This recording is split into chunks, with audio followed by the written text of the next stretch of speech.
জুলাই পুনর্জাগরণ উপলক্ষে আজকে আমাদের দেয়াল লিখন। আমরা জানি যে আমাদের 2024 সালের জুলাই ছাত্র জনতার গণঅভ্যুত্থানে নতুন একটি বাংলাদেশের তৈরি হয় এবং সেই সাথে স্বৈরাচারের পতন ঘটে।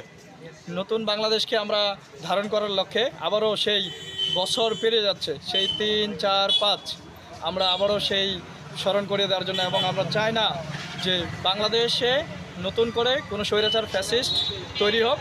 তার লক্ষ্যে যে যেখান থেকে আছি একজন সুনাগরিক হিসেবে আমরা কাজ করব। তো গত বছর আমাদের ফ্যাসিস্ট মুক্তির পরে আমরা এই সেম দিনে একই দিনে আমরা আমাদের স্কুল ক্যাম্পাসের দেওয়ালগুলোতে এই কাজটা করেছিলাম, এবং এরপরে আমাদের প্রায় 1 বছর প্রায় পূর্ণ হতে চলেছে 5ই আগস্টের। আর সেই উপলক্ষে আমরা এই জিনিসটা আবার পুনরাবৃত্তি করছি।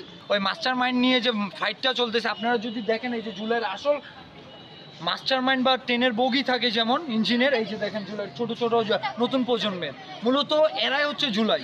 এর আগের বছর আমরা এই সময়ে গ্রাফিতির মাধ্যমে আমাদের দেওয়ালগুলোকে আলোকিত করে তুলেছিলাম, এবং এই বছরও আমরা সেই জুলাইয়ের স্মৃতিগুলো আমরা এই দেওয়ালের মধ্যে তুলে ধরছি।